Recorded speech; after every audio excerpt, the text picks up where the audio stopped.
Bom dia, hoje é sexta-feira, dia 17 de abril.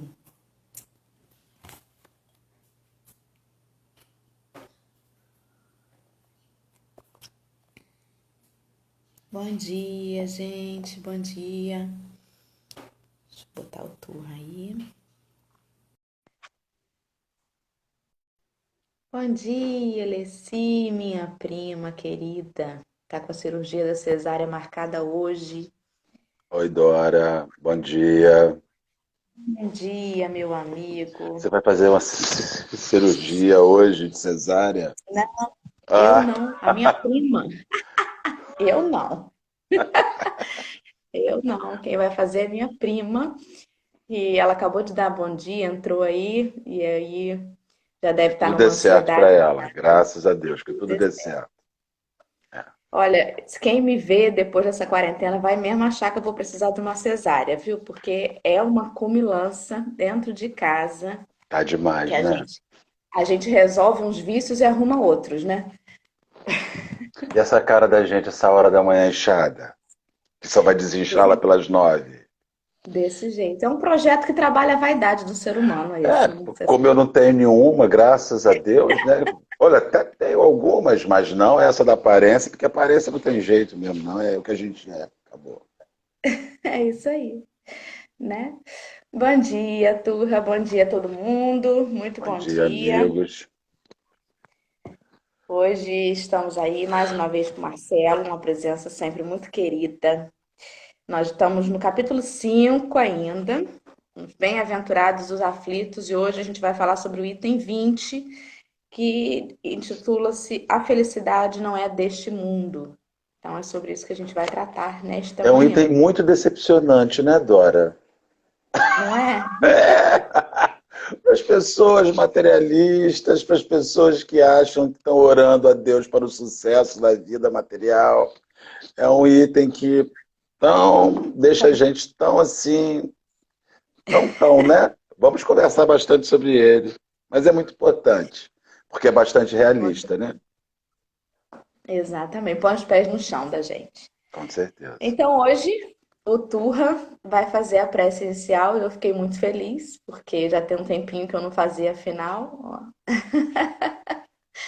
E aí, então, pode fazer, meu amigo, para a gente começar aí a nossa leitura e a nossa conversa. Com certeza.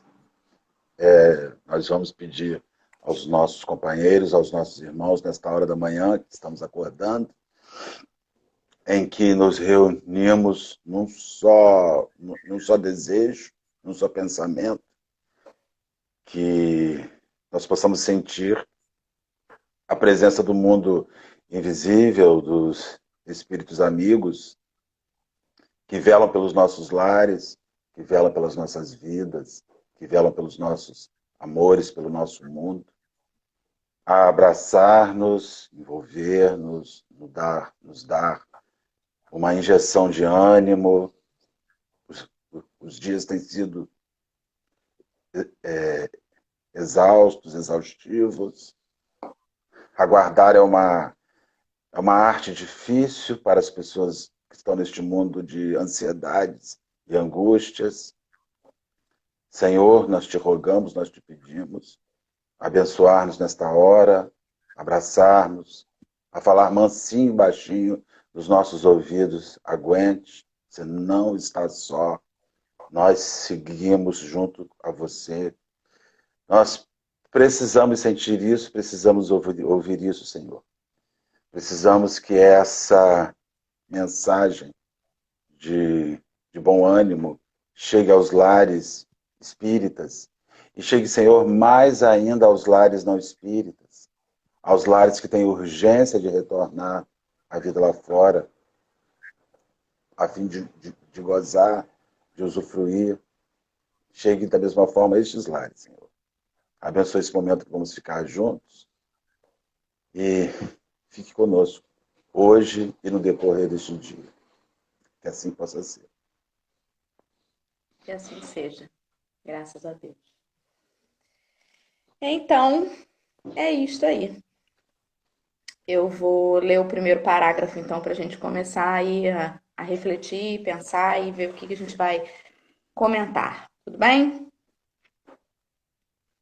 Beleza. Item 20, pessoal. Quem estiver acompanhando aí de casa, o Evangelho, capítulo 5, item 20. Não sou feliz. Isso aqui, gente, é só para lembrar, é das instruções dos espíritos. Então, esse texto, esse item que a gente vai ler hoje, ele foi uma psicografia em 1863, né, por um cardeal Morlot. Então, só para vocês se situarem aí, vamos lá. Não sou feliz. A felicidade não foi feita para mim, exclama geralmente o homem em todas as posições sociais. Isso, meus caros filhos, prova, melhor do que todos os raciocínios possíveis, a verdade desta máxima do Eclesiastes. A felicidade não é deste mundo. Com efeito, nem a riqueza, nem o poder, nem mesmo a juventude em flor são condições essenciais à felicidade.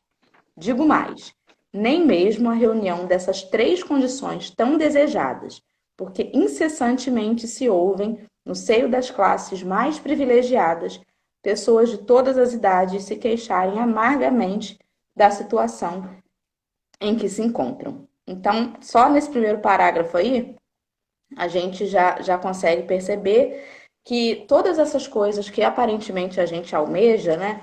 Que se tivesse um gênio da lâmpada e pudesse fazer 3 pedidos, normalmente um desses 3 a gente ia encaixar alguma coisa dessa, né? Alguma coisa relacionada à riqueza, à juventude ser estendida um pouco mais, né? Como a gente tem inclusive aí na literatura, né? Vários contos que tratam disso, né? Desse apego do ser humano à sua imagem, à sua própria imagem, né, que não quer envelhecer ou que não quer morrer, e aos bens materiais. Exatamente, Dora. Nós ontem fazíamos uma atividade com um grupo da nossa casa e lemos a mensagem que o Espírito Emmanuel manda, intitulado o Tesouro Maior. E aí nós recordamos aquela anotação de Lucas, que está no seu Evangelho, no Evangelho de Lucas, porque onde estiver o vosso tesouro, ali também estará o vosso coração. Então, a nossa felicidade, ela se deposita em cima de raciocínio. Um dos nossos amigos que estudou com a gente ontem está aqui na sala, o Bruno. Mandei convite para eles acordarem cedo de manhã. Então, a gente observa essa questão, essa soma, né? Fortuna, poder e juventude. E nós depositamos o tesouro da nossa felicidade aí.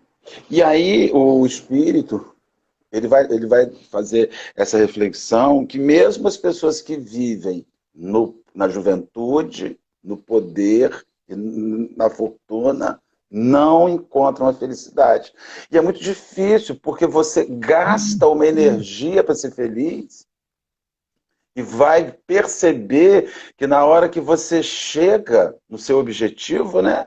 O objetivo de ser rico, o objetivo de ser poderoso, as 60 cirurgias plásticas, o botox, estica a boca, levanta a sobrancelha, tira a ruga de expressão, limpa a mão, tira a papada, tira aqui, faz toda uma aparência e no final você vai buscar análise, vai buscar psiquiatria, psicoterapia, para se indagar onde foi que eu errei, porque construí tudo que o mundo me disse que eu precisaria para ser feliz e não cheguei em lugar nenhum, né? É frustrante demais isso, né? Frustrante demais.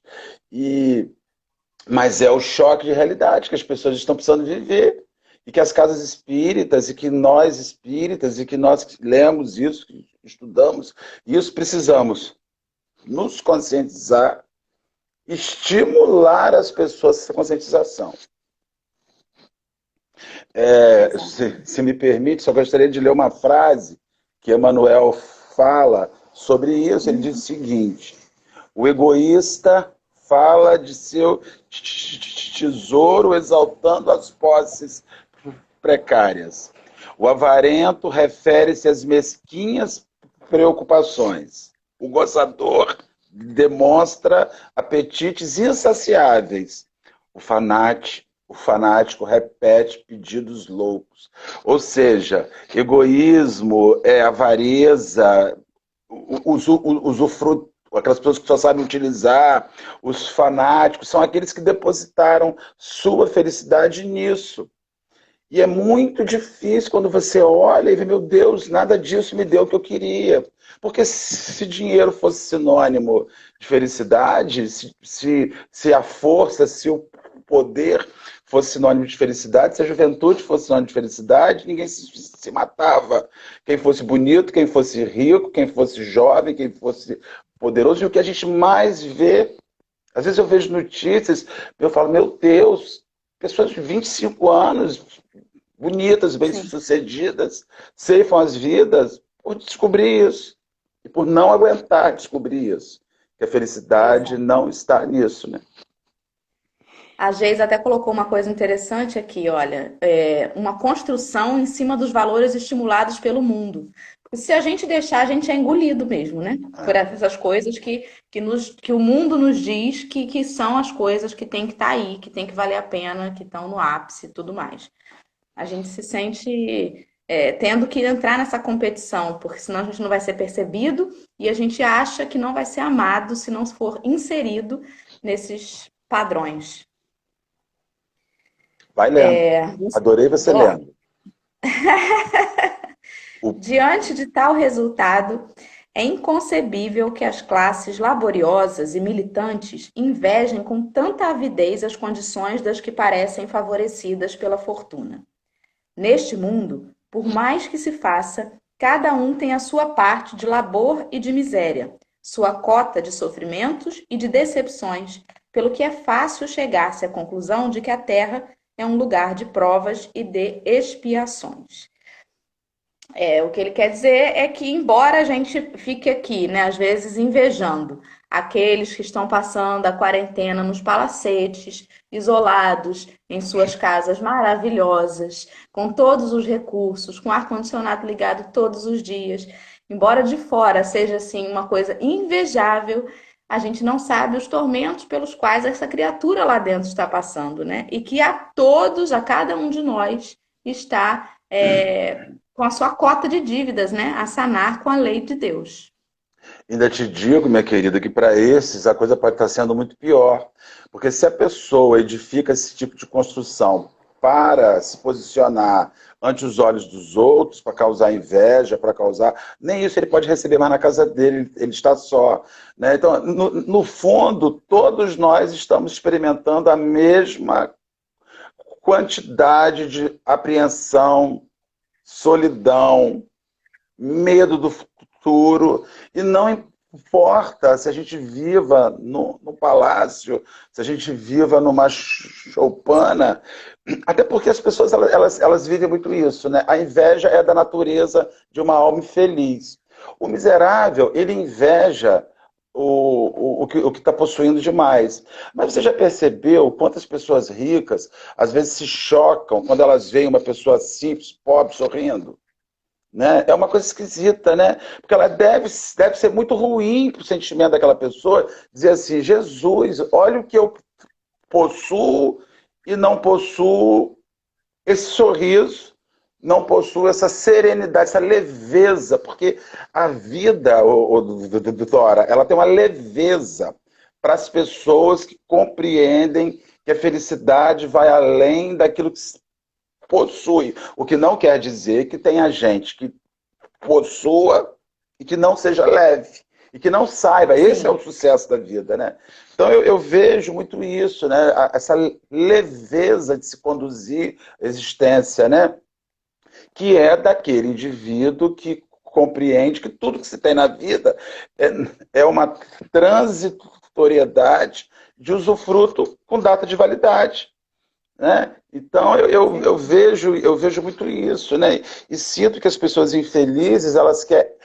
O infeliz, ele está sempre dizendo que a grama do vizinho é mais verde que a sua, né? Aí ele passa Exatamente. em um casebre, olha para a grama daquele casebre, fala assim, nossa, eu tenho uma mansão, um jardineiro que vai uma vez por semana, minha grama não fica assim. Né? É interessante, né? A grama do vizinho, o jardim do vizinho. São aqueles outros que falam assim, ah, eu queria que a minha mãe fosse igual à sua. Quando a gente é jovem, né? Nós temos os nossos amigos, a gente inveja até a mãe dos outros, inveja até o pai dos outros. A infelicidade, ela é a felicidade, ela é um fracasso em muita gente, porque ela é um projeto mal elaborado. O que o Morlot fala é que a nossa visão de felicidade é um projeto mal elaborado. Por isso que não acontece, né? E me É cortem, uma insatisfação constante, né? né? O sujeito não sossega. Não sossega. Vou seguir então, hein? Vai embora. Assim, assim, pois, os que pregam que a terra é a única morada do homem e que somente nela e numa só existência lhe é permitido alcançar o mais alto grau das felicidades que a sua natureza comporta, iludem-se e enganam os que os escutam, considerando-se que está demonstrado por experiência multissecular que só excepcionalmente este globo apresenta as condições necessárias à completa felicidade do indivíduo. Em tese geral, pode afirmar-se que a felicidade é uma utopia a cuja conquista as gerações se lançam sucessivamente, sem jamais conseguirem alcançá-la. Se o homem ajuizado é uma raridade neste mundo, o homem absolutamente feliz jamais foi encontrado. Eu acho engraçado ele falar sobre isso, né, sobre a existência em outros globos, porque ontem eu estava fazendo Evangelho no Lar com as meninas, né, uma de 4 e uma de 9. E aí a gente falou sobre isso, as outras moradas e a existência, né, de vida além desse planeta. E aí a mais velha falou assim: isso quer dizer que então eu vou ter anteninha, eu vou ser verde? Aí eu falei assim: olha, o que acontece é que justamente a nossa ideia de estar no centro do universo, né, do homem ser a figura mais inteligente, dele se achar essa figura, ele considera que todas as outras formas de existência têm que partir de alguma coisa inferior a ele, né? E aí a gente não consegue dimensionar isso. E para muitos, essa parte da doutrina que diz que há muitas moradas na casa de meu pai, muitos se sentem ali embarreirados de continuar o pensamento, sabe? De seguir esse raciocínio lógico. Em relação a esse aspecto sobre a utopia da felicidade, né, que a gente leu aqui, que você leu, eu tenho uma reflexão seguinte: a felicidade não é desse mundo, mas começa aqui, sabe? Se você não começar a construir aqui, então chegar para a filha e dizer, olha, querida, é verdade, talvez a plenitude daquilo que a gente espera como felicidade, certamente não viveremos aqui. Mas o projeto começa aqui. Eu vejo muitas pessoas esperando. Também isso é outra coisa errada. Se eu não experimento a plenitude de felicidade aqui, mas eu deveria começar a experimentar o ensaio, o gato, por exemplo, que mia no fundo, né? Delicioso. Então, assim, a gente vê esse projeto de felicidade. Então, eu vejo que o espiritismo ele está dizendo o seguinte: absolutamente feliz ninguém acha aqui. Tudo bem, não tem ninguém aqui. Mas um projeto começa, e esse projeto é o que nós estamos buscando para a nossa vida. Né?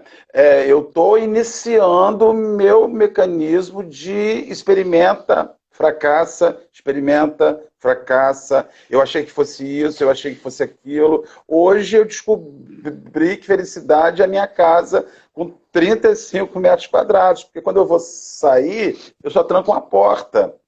E aí eu consigo experimentar uma singeleza, uma leveza.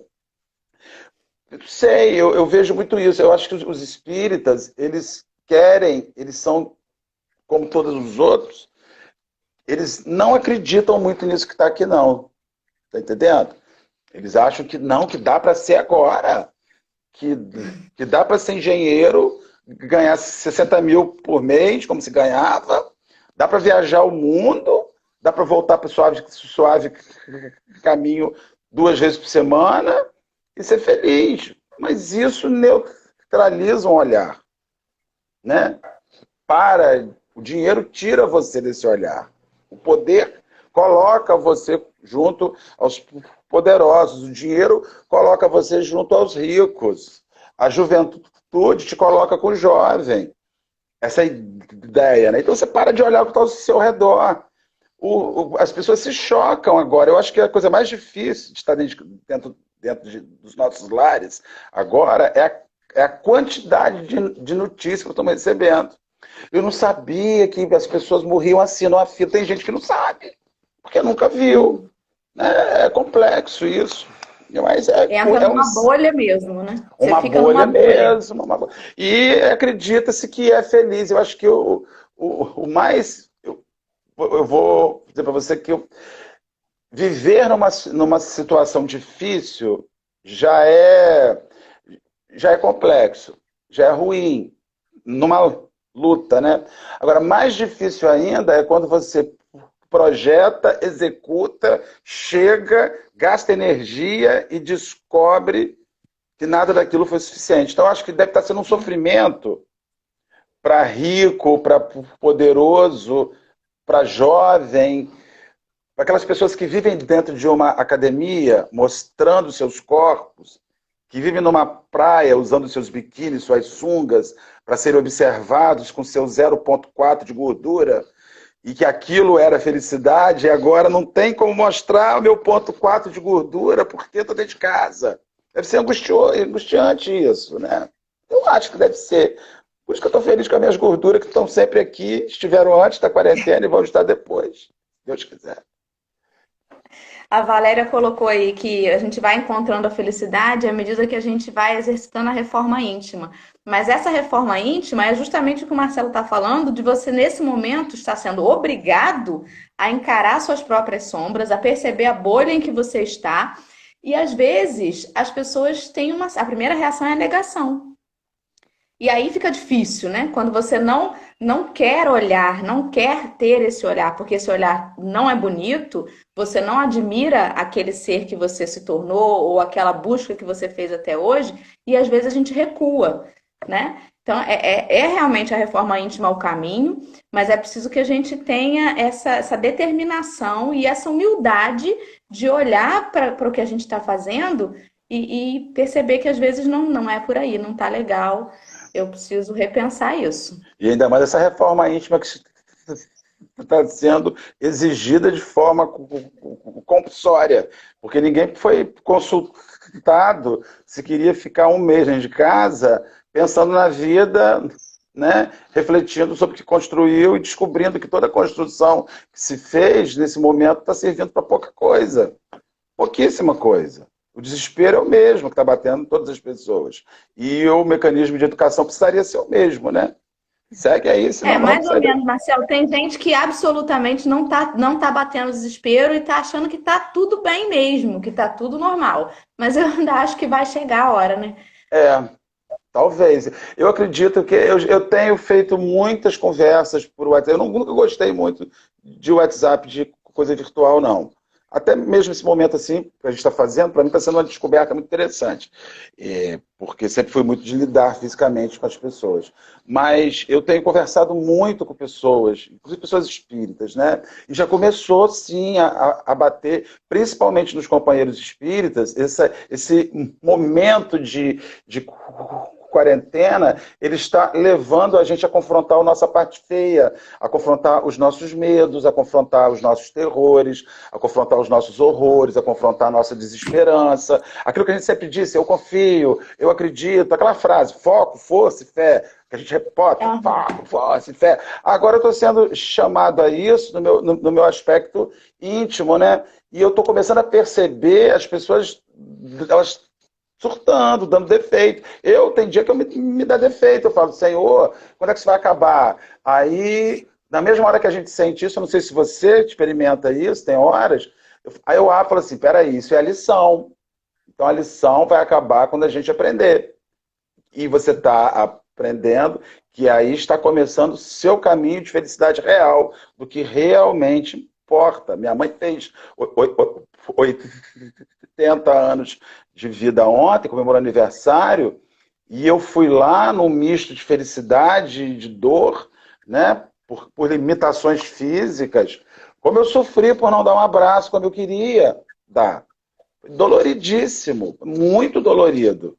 Eu, ela, meu irmão, minha cunhada, comemorando 80 anos da pessoa mais importante da minha vida. Os netos não puderam vir. Então, isso assim, meu Deus, se alguém me disser que eu preciso de um carro de 250 mil reais para ser feliz, eu vou dizer para você, eu preciso repetir aquele dia de ontem, com todo mundo reunido, que importa de verdade, para fazer aquele dia acontecer de novo.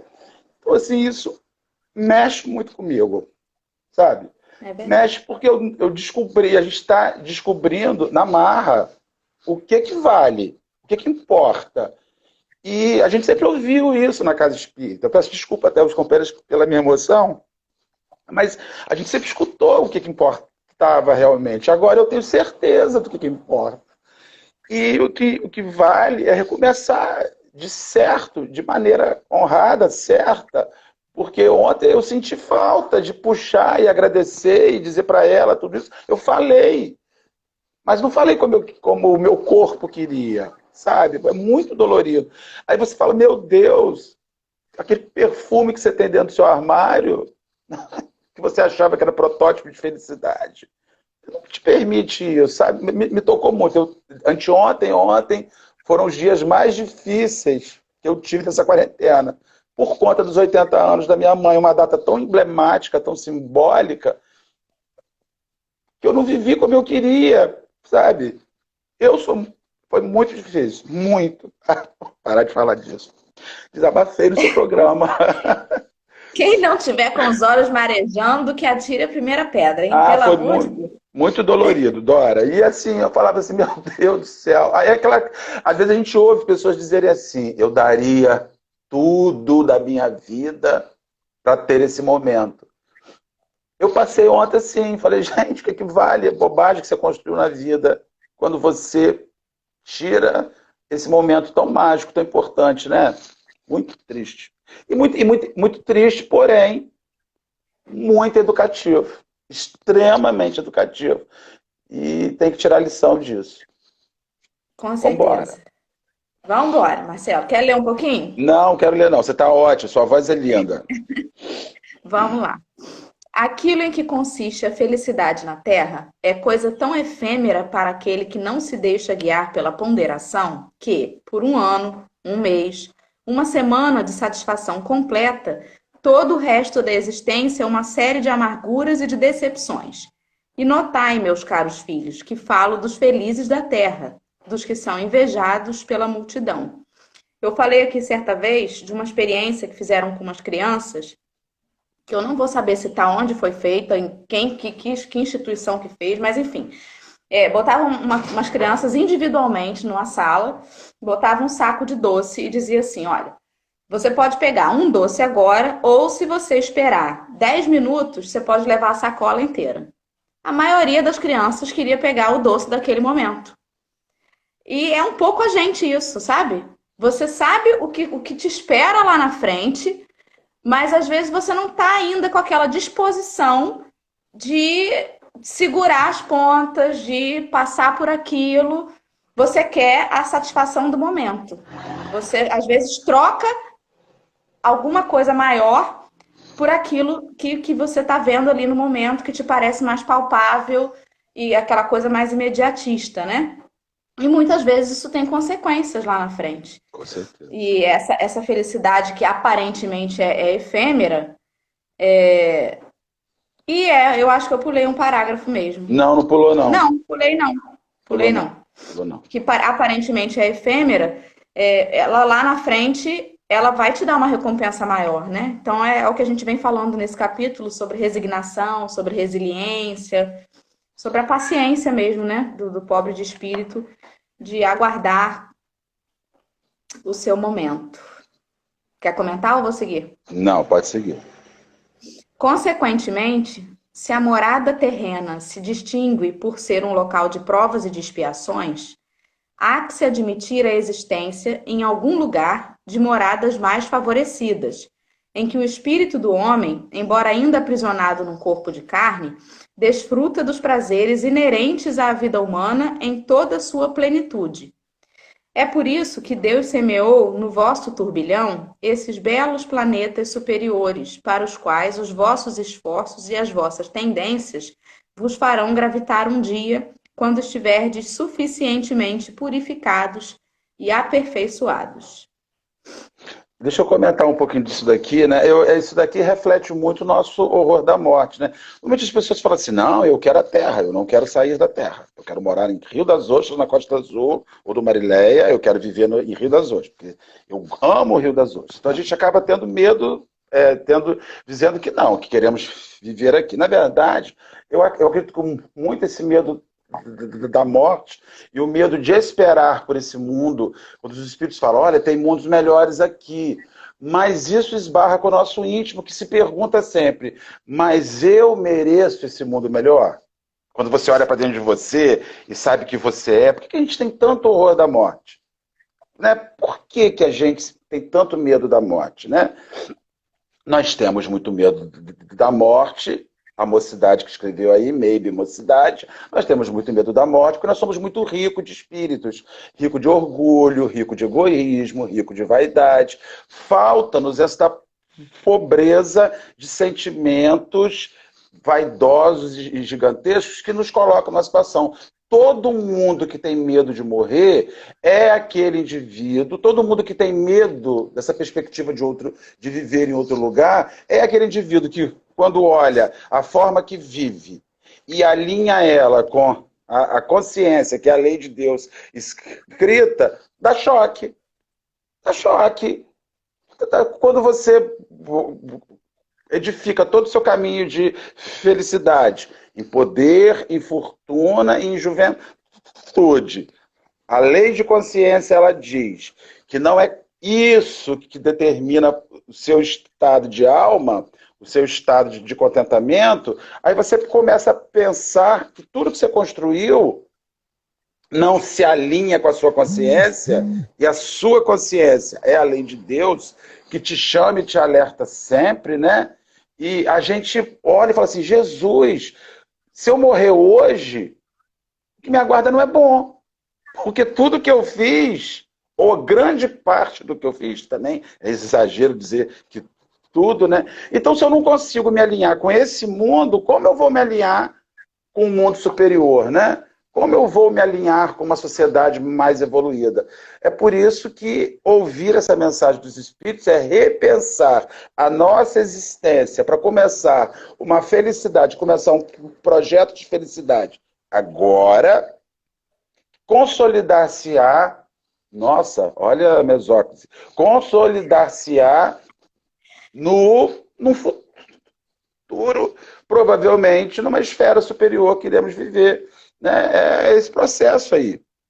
Você reconhece o verdadeiro espírito pelo uso dessas palavras assim, né? Consolidar-se-á. Aí, consolidar-se-á. Nossa, ainda mais essa hora da manhã, né? Como é que o cérebro vai funcionando, né? Quase não funciona. Essa questão do pobre de espírito, a gente entende como aquele que, reconhecendo ainda a sua pequenez, reconhecendo ainda a sua condição, né, sem figurar, sem persona, né, reconhecendo a si mesmo, ele reconhece o quanto que falta para ele caminhar. E aí, sendo pobre de espírito, você é humilde, é estritamente ligada à humildade, né? A pobreza de espírito. Embora a palavra nos pareça uma coisa meio chula, fulano é pobre de espírito, né? Como se estivesse menosprezando. Na verdade, a intenção de ser pobre de espírito está estritamente ligada com a humildade. Até porque é muito difícil nós encontrarmos em alguma situação que vale a pena ser pobre. Olha só que situação de preconceito, né? Como é que uma pessoa pode ser alguma coisa sendo pobre, né? Como é que pode? A mente da gente não funciona para isso. Porque ninguém que é pobre é nada. Porque ele é o quê? Ele é pobre. E já está no meio dessa palavra embutido. Ele é desgraçado, ele passa fome, ele mora embaixo da ponte, ele tem que ir para a fila pedir algo, ele tem que ir para o centro pegar a bolsa. Então ele não tem nada de bom, porque ele é pobre, veio o sermão do monte e usa e diz que os pobres de espírito são os bem-aventurados. Aí você, por que ele não falou que os ricos, né? Bem-aventurados os ricos de espírito, porque eles. Vamos lá. Vamos lá, para a gente acabar. Todavia, não deduzais das minhas palavras que a terra esteja destinada para sempre a ser uma penitenciária. Não, certamente. Dos progressos realizados, podeis facilmente deduzir os progressos futuros. E, dos melhoramentos sociais conquistados, novos e mais fecundos melhoramentos. Essa é a tarefa imensa que será realizada pela nova doutrina que os Espíritos vos revelaram. Assim, pois, meus queridos filhos, que uma santa emulação vos anime e que cada um de vós se despoje do homem velho. Consagrai-vos todos à propagação do Espiritismo que já deu início à vossa própria regeneração. É um dever fazer que os vossos irmãos participem dos raios dessa luz sagrada. Mãos, pois, à obra, meus queridos filhos, que nesta reunião solene todos os vossos corações aspirem a esse grandioso objetivo de preparar para as futuras gerações um mundo em que a felicidade não seja mais palavra vã. Aí ele chama a gente, né, para o trabalho, que se foi chegado até nós, esse conhecimento, esse consolo e essa esperança, seria muito egoísmo a gente querer que isso ficasse só com a gente, né? Então, que a gente propague isso. E não há nenhum de nós, né, principalmente aqueles que estão ouvindo e que às vezes não se sentem à vontade de vir aqui e falar na frente do telefone, mas nenhum de nós, mesmo aquele que considera que conhece a doutrina há pouco tempo, nenhum de nós é incapaz de levar a mensagem adiante, de construir alguma coisa, de botar a mão na massa. Tem mais tempo? Tem mais um tempinho eu? Tem. Então, olha só, eu gostaria de, no parágrafo anterior, ter uma coisa que me chama muita atenção. Porque dos progressos realizados, podeis deduzir facilmente os progressos futuros e dos melhoramentos sociais conquistados, novos e mais fecundos melhoramentos. Então, assim, eu vejo o compromisso que o espírita possui, tem, de atuar na transformação social, mudar a perspectiva de transformação social. E como é que você muda a transformação social? É quando você muda o seu olhar. Primeiro, você tem que olhar diferente para a sociedade. Você tem que olhar diferente para as pessoas. Você tem que olhar além daquilo que você vê. Porque ontem conversávamos com esse grupo que o nosso olhar ele é muito relacionado ainda ao que eu vejo. Nós temos um hábito, até vou citar Lúcia Lage, amiga nossa ontem, ela falou assim, olha, Marcelo, a gente tem uma frase na Casa Espírita que às vezes eu acho que é um engano.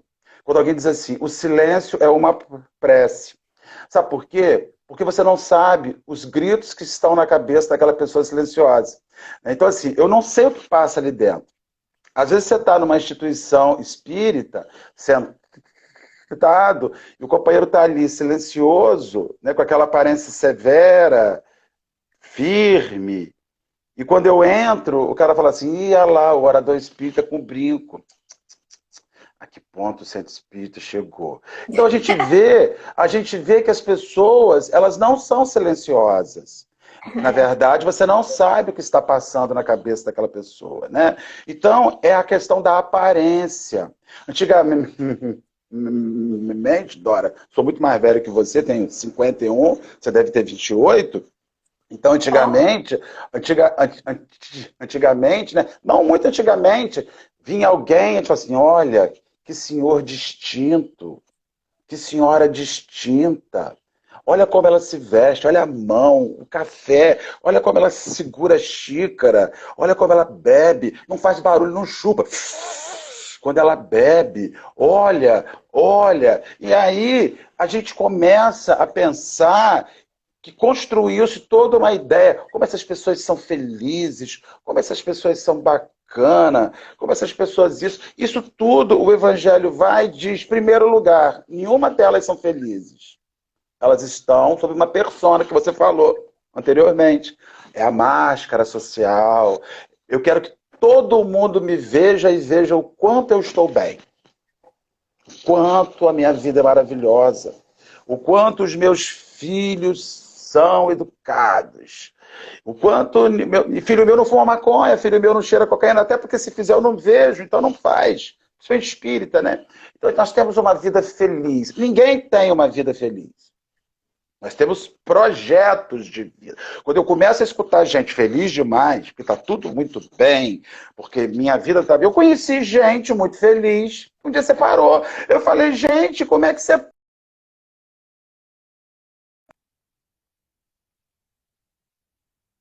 O Que houve, gente? Marcel caiu. O que houve, Jesus?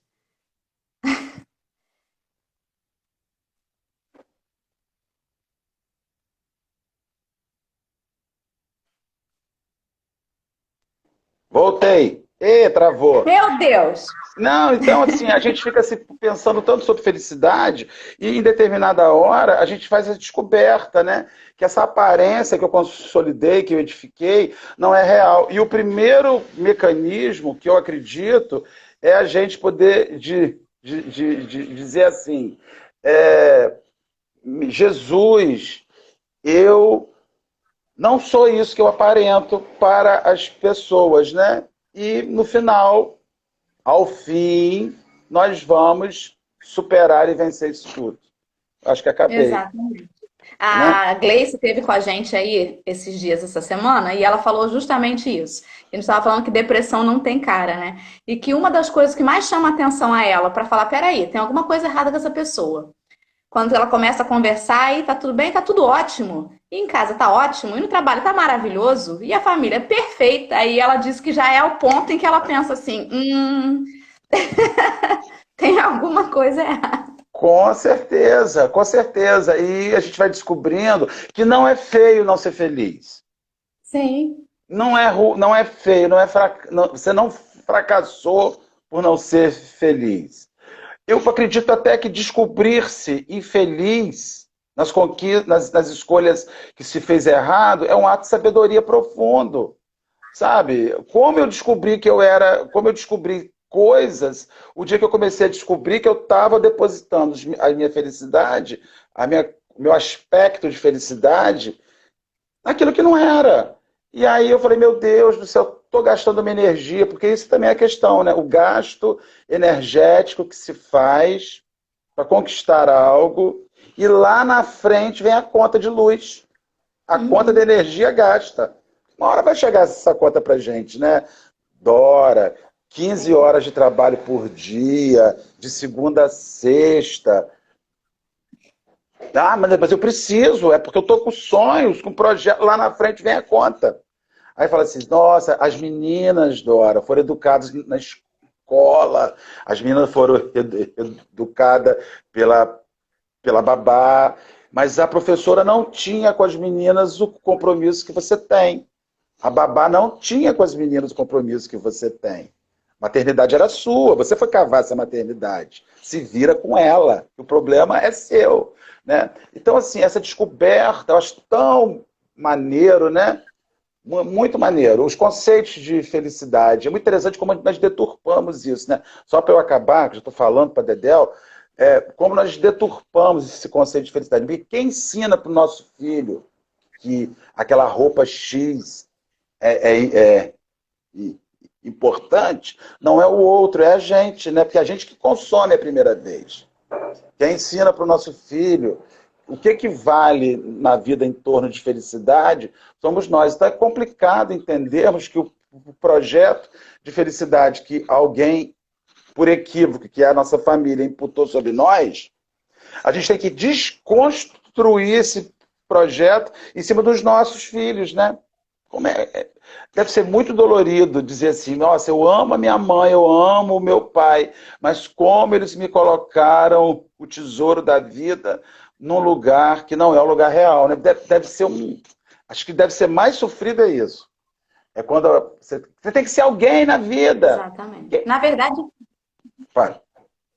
a gente pro outro, pro outro, pro outro, mas cada um de nós tem um pontinho ou outro em que a gente coloca o tesouro também, né?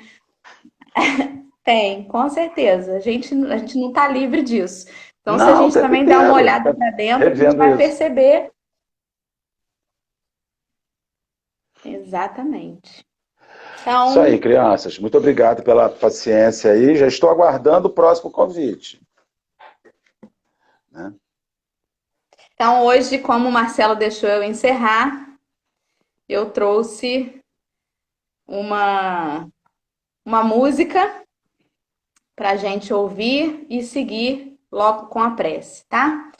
Eu vou colocar aqui, vocês me dão um feedback se tá dando para ouvir ou não.